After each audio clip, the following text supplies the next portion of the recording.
ہم نے حمود الرحمان رپورٹ نہیں چھاپی، انہوں نے اپنی رپورٹ نہیں چھاپی، اس لیے کہ تاریخ نے ثابت کیا کہ واقعہ ایسا نہیں تھا، اور اس کے بعد دونوں قوموں کے درمیان محبت کا ایک رشتہ قائم تھا۔ 16 کو یہ واقعہ ہوا ہے، 14 کو یا 13 کو آپ کے جو وہ کمانڈر تھے وہاں کے جنرل نیازی، وہ پی سی میں آئے اور جرنلسٹوں سے کہا کہ میں یہاں کھڑا ہوں، کس نے کہا بھاگ گیا؟ ڈاکہ عظیم ڈاکہ، تیرے قدم نہ ٹولے، تو ہے جری بلا کا ڈاکہ۔ کہتے ہاں چھوکڑا لوگ میرے پاس آیا تھا، اس نے کہا کہ سب کو ہرانا ہے، میں نے کہا 2 کو چھوڑ دو، ایک اس بڈھے نور الامین کو، یہی لفظ ہے، اس بڈھے نور الامین کو، ایک تیری دیو رائے کو، باقی سب کو۔ تو الیکشن کا فیصلہ اگر 11 بجے دن کو کر دیا گیا تھا تو اس کو کیا کہیں گے آپ؟ بہت بڑی غلطیاں کی ہیں جی، ہمیں اس میں کوئی شک نہیں ہے، لیکن یہ غلطیاں صرف یہی نہیں ہے کہ مغربی پاکستان کے سیاستدانوں نے کی ہیں، بلکہ مشرقی پاکستان کے سیاستدانوں کی غلطیاں بھی کم نہیں تھیں، اور سزا سب کو ملی ہے۔ اب میں کسی کا نام نہیں لیتا، انڈین پولیٹیشین جو اس میں انوالو تھے وہ بھی اس سے بچ نہیں سکے، ان کی سربراہ بھی ماری گئی ایک بار برے طریقے سے، اللہ نے تو اپنا بدلہ لے کے دنیا کو بتا دیا۔ قصہ یہ جو غلطیاں ہوئی ہیں وہ قوموں کے درمیان اس طرح ہو جایا کرتی ہیں، ہم شاید ان کو نہیں سمجھ سکے، وہ شاید ہمیں نہیں سمجھ سکے، لیکن پھر ہم نے دیکھا کہ جب مشرقی پاکستان بنگلہ دیش بن گیا تو 5-6 سال کے اندر دنیا نے دیکھا کہ ڈھاکہ کے اسی میدان میں کرکٹ میچ ہوا، ہاکی میچ ہوا پاکستان اور بھارت کے درمیان، اور اس طرح کراؤڈ نے پاکستان کو چیئر کیا کہ دنیا بھر کی پریس نے لکھا کہ یہ کیا ہو گیا ہے، یہ لوگ جو کہتے تھے کہ ہم نے کہ پاکستان سے آزادی حاصل کی ہے، یہ آج پاکستان کے حق میں نعرے لگا رہے ہیں اور انڈیا کے خلاف بول رہے ہیں۔ یعنی ایسا نقشہ نظر آیا کہ جو حیران کن تھا، پروپیگنڈا تھا، وہ کہتے ہیں 30 کروڑ پتہ نہیں 30 لاکھ لوگ مارے گئے، تاریخ نے ثابت کر دی یہ غلط ہے۔ افسوس اس بات کا ہے کہ یہ ہم نے ثابت نہیں کیا، ہم نے اپنی طرف سے تاریخ لکھی نہیں، کام کیا نہیں۔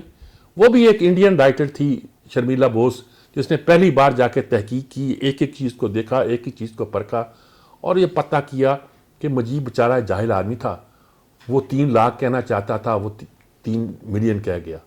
اور پھر جب تحقیق ہوئی اور جب اس نے اپنی ریسرچ کرائی، تحقیق کی، تو پتہ چلا کہ 3000 بھی نہیں تھے، اور یہ جتنی تعداد ثابت ہوئی اس نے وہ رپورٹ نہیں چھاپی، ہم نے حمود الرحمان رپورٹ نہیں چھاپی، انہوں نے اپنی رپورٹ نہیں چھاپی، اس لیے کہ تاریخ نے ثابت کیا کہ واقعہ ایسا نہیں تھا، اور اس کے بعد دونوں قوموں کے درمیان محبت کا ایک رشتہ قائم تھا، جو میرا خیال ہے 2007-8 تک بہت ایک مضبوط رشتہ تھا۔ وہاں کے لوگ پاکستان کا نام لے کر چومتے تھے، پیغام دیتے تھے، ہمارے لوگوں کے دلوں میں بھی قدورتیں ختم ہو گئی تھیں۔ پھر سیاست بدلی، علاقائی نہیں بین الاقوامی سیاست، یا یوں کہہ لیجئے کہ ہندوستان کی ہیجمنی قائم کرنے کے شوق میں انہوں نے نئی نسل کے دماغوں کو مسموم کرنا چاہا، مگر ہم نے اپنی نسل کو کیا سکھایا؟ ہم نے بھی تو تاریخ نہیں بتائی نا جی، ہم نے بھی نہیں بتایا کہ کیا غلطیاں ہوئیں، کیسے ہوئیں۔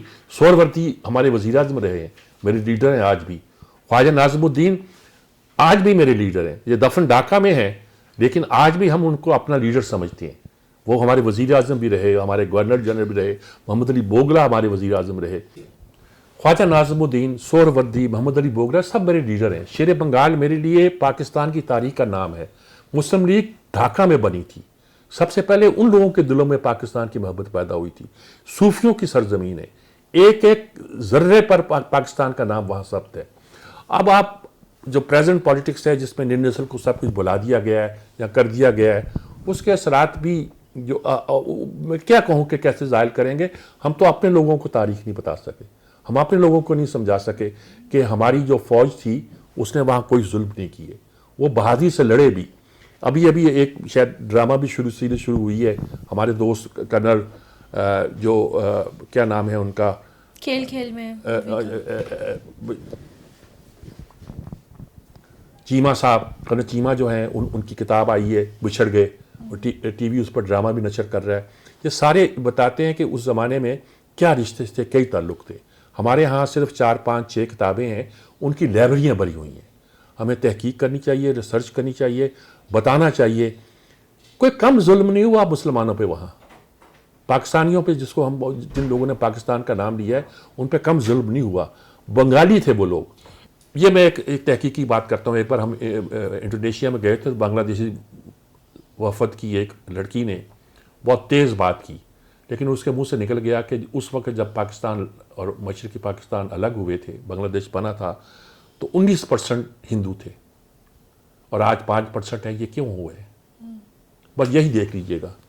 وہ جو 19% تھے وہ کون تھے؟ وہ کیا وہاں رہتے تھے؟ یا کلکتہ کے لوگ تھے رجسٹرڈ وہاں تھے؟ یا صرف شو کیے گئے تھے ان کے ووٹ؟ کیا یہ وہ لوگ تھے جو وہاں سارا کچھ کر رہے تھے؟ اب وہ بنگلہ دیش میں کیوں نہیں ہیں؟ اب وہ کیوں اپنے اصل وطن میں لوٹ گئے ہیں؟ وہاں جو کچھ ہوا ایک پورا پلان سازش تھا. اور ہمارا سیاستدان جس طرح بیوقوف ہوا کرتا ہے اس زمانے میں بیوقوف تھا اور انہوں نے بیوقوفی میں مشرقی پاکستان الگ کر دیا. ولی خان جیسا آدمی جس کے بارے میں ہم بہت کچھ کرتے ہیں آج بھی کہتے ہیں, اس نے وہ پیغام لے کے گیا. وہ کہتا تھا میں پاکستان کو بچاؤں گا. ہمارا ہر آدمی اکٹھا تھا. شیخ مجیب نے خفیہ پیغام دیے لیکن ہم کچھ نہیں کر سکے. بس ہم دنیا کی طاقتوں کے سامنے بے بس تھے یا ہم بیوقوف تھے, یہی کہہ سکتا ہوں. دوستی اس طرح ہوگی جی کہ یہ جو غلط فہمی ہے یہ ہمیں اپنی نئی نسل کے درمیان بھی دور کرنا پڑے گی اور ان کے درمیان بھی دور کرنا پڑے گی.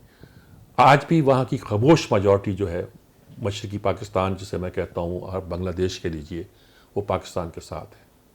آج بھی وہاں ایسے دانشور موجود ہیں جن کو معلوم ہے کہ غلطی کہاں ہوئی اور کہاں سے کی گئی اور کہاں سازش ہوئی اور کس نے کی. یہ سب باتیں سب کو معلوم ہے. اگر ہم اسی طرح ٹھیک راستے پر چلتے رہے اور ہم نے کوشش کی کہ وہاں کی نئی نسل کو بھی صحیح پیغام, امہ نے کوشش کی, یہ امہ کا مسئلہ ہے, مسلم امہ کا مسئلہ ہے, کوشش کی اور وہ صحیح پیغام مل گیا تو اس میں کوئی شک نہیں کہ آنے والے دنوں میں دونوں خطوں کے درمیان محبت کے رشتے قائم ہوں گے, قائم ہو رہے ہیں. کیونکہ انڈیا کا چہرہ زیادہ دیر تک چھپا نہیں رہ سکتا. اب وہاں کے لوگوں کے, حالانکہ اسی حسینہ واجد کی حکومت ہے, ان کو بھی اندازہ ہونا شروع ہو گیا ہے کہ ان کے ساتھ کیا ہو گیا ہے. چنانچہ ایستا ایستا پیغام آنا جانا شروع ہو گئے ہیں اور مجھے لگتا ہے کہ آئندہ چند برس کے اندر ہم ایک دوسرے کے ساتھ ایک مختلف رشتے میں, ایک مختلف تعلق میں بندھے ہوئے ہوں گے. دیکھیں وہ ایک پوری پلان طریقہ تھا. اس کی ہسٹری بھی لوگوں کے سامنے آ گئی ہے. کس طرح بنگلہ دیش میں مکتی بانی کو تیار کیا گیا, آرگنائز کیا گیا, اور وہ لوگ جو پاکستانی فوج کے ساتھ کھڑے تھے الشمس البدر والے, ان کو کیسے بدنام کیا گیا. اور ایستا ایستا ان لوگوں پہ انڈین آرمی شامل ہو گئی تھی.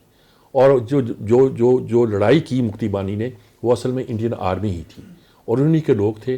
شاید ہم اس بات کو سمجھ نہ سکے اور اس میں کوئی شک نہیں ہے کہ ہماری جو مختصر بھی فوج وہاں تھی وہ بڑی بجگری سے لڑی ہے. ایک ایک محاذ کی کہانیاں موجود ہیں. ہمارے نشان حیدر وہاں کے موجود ہیں. ہمارے اس سے چھوٹے رینک کے لوگ جنہوں نے اپنی جانیں قربان کی, بڑی اس کا ریکارڈ موجود ہے. وہ سارا کچھ موجود ہے. لیکن مکتی بانی کو ہندوستان نے باقاعدہ ایک پلان کے تحت, ایک منصوبے کے تحت, اور جس کی تفصیل موجود ہے کہ کس طرح اس کو منصوبہ بندی کی گئی, کس کو پلان کیا گیا اور کس طرح لوگوں کو ورگلایا گیا, ان کے ذہنوں میں ڈالا گیا کہ تم کو مغربی پاکستان لوٹ رہا ہے. مغربی پاکستان کا لفظ استعمال نہیں ہوتا تھا, پنجابی کا لفظ استعمال ہوتا تھا. گالی پنجاب بنا تھا, حالانکہ لیڈرشپ پنجاب کی نہیں تھی اس وقت بھی. یہ ساری باتیں ایک پورے پلان کے ساتھ کی گئی, لیکن یہ بھی ٹھیک ہو جاتا. انہوں نے جو باضابطہ لڑائی لڑی ہے وہ کوئی وہاں کا لوکل آدمی نہیں تھا. وہ میں نے جیسے کہا کہ وہ 19% لوگ جو ہندوستان کلکتہ سے آ کر پاکستان کے نام پر رجسٹر ہوئے تھے مشرقی پاکستان میں, وہ لوگ تھے. اور ان کے پیچھے, ان کے اندر, یعنی ان کی ٹریننگ بھی انڈین آرمی نے کی اور ان کے اندر نفوذ بھی انڈین آرمی نے کیا, اور وہ انڈین آرمی ان کے ساتھ مل کر لڑی بھی. اور یہ لڑائی جو تھی ایک بڑی سازش کا حصہ تھی. شاید ہم اس وقت ایک چھوٹی قوم تھے, نیوکلیئر پاور بھی نہیں تھے, اور بھی کچھ ہم میں کوتاہیاں تھیں, ہمارے سیاستدانوں میں کوتاہیاں ہوں گی جس کی وجہ سے ہم یہ ہار گئے, ورنہ یہ شکست کبھی نہ ہوتی. ہم ہار کے بھی جیت گئے تھے. جس سے میں نے کہا کہ کرکٹ کے میدان میں, ہاکی کے میدانوں میں اگر پاکستان اور انڈیا کا مقابلہ ہوتا تھا تو لوگ ہندوستان کے خلاف بولتے تھے. انہوں نے بیان دیا کہ ہمیں لگتا تھا کہ پاکستان ٹیم اپنے ہوم گراؤنڈ میں کھیل رہی ہے. انہیں لگتا تھا, دنیا کہتی تھی کیا ہو گیا ان لوگوں کو, سب لوگوں کو نظر آ گیا تھا. جس دن الیکشن تھے وہاں, اس دن شیخ مجیب کا انٹرویو BBC سے آیا, باہر آیا, تو ان سے پوچھا گیا کہ کیا آپ, کہتے ہاں چھوکڑا لوگ میرے پاس آیا تھا. اس نے کہا کہ سب کو ہرانا ہے. میں نے کہا دو کو چھوڑ دو, ایک اس بڈھے نور الامین کو, یہی لفظ ہے, اس بڈھے نور الامین کو, ایک تیری دیو رائے کو, باقی سب کو. تو الیکشن کا فیصلہ اگر 11 بجے دن کو کر دیا گیا تھا تو اس کو کیا کہیں گے آپ؟ اس کو بین الاقوامی سازش نہیں کہیں گے؟ کیا وہاں کا جو ووٹ کا ورڈکٹ آیا تھا وہ ان کا ووٹ تھا؟ جن لوگوں نے کو انہوں نے ایکسیپٹ کر لیا تھا, آج ان پر مقدمے چلا رہے ہیں اتنے برس کے بعد. یہ تو دوبارہ انہوں نے قبضہ کیا مشرقی پاکستان پر. اس وقت جو قبضہ کیا تھا وہ ناکام ہو گیا تھا. لوگوں کے دلوں سے پاکستان کی محبت ختم نہیں ہوئی تھی. لوگ پاکستان کے ساتھ ملنا بھی چاہتے تھے. یہ تو دوبارہ اب انٹرنیشنل ایک سازش اور ایک پورا منصوبہ بنایا گیا کہ کس طرح اس ملک کو ہم سے کاٹ کر ایک سیکولر مزاج کے ساتھ انڈیا کی ہیجمنی میں دے دیا جائے. پاکستان واحد ملک ہے اس خطے میں سارک ممالک میں جو انڈیا کی ہیجمنی میں نہیں آتا, اور اس کو دینے کے لیے شاید ایک پورا پلان کیا گیا تھا. اور وہ اس پلان کو نقشہ کیا تھا, کیا صورت تھی, کیا معاملہ تھا, یہ ایک سازش تھی. دیکھیں, ایک تو ہے کہ آپ اگر دشمن آپ کے اندر بیٹھا ہوا ہو, وہ لڑنا آسان نہیں ہوتا. اس دن 16 کو یہ واقعہ ہوا ہے, 14 کو یا 13 کو آپ کے جو وہ کمانڈر تھے وہاں کے جنرل نیازی, وہ پی سی میں آئے اور جرنلسٹوں سے کہا کہ میں یہاں کھڑا ہوں. کس نے کہا بھاگ گیا؟ اور یہاں شورش کی شبری نے لکھا کہ ساحل پہ چڑھا گانگ کے طارق کی نشانی, تم شیر ہو شیروں کے قسم شیر خدا کی.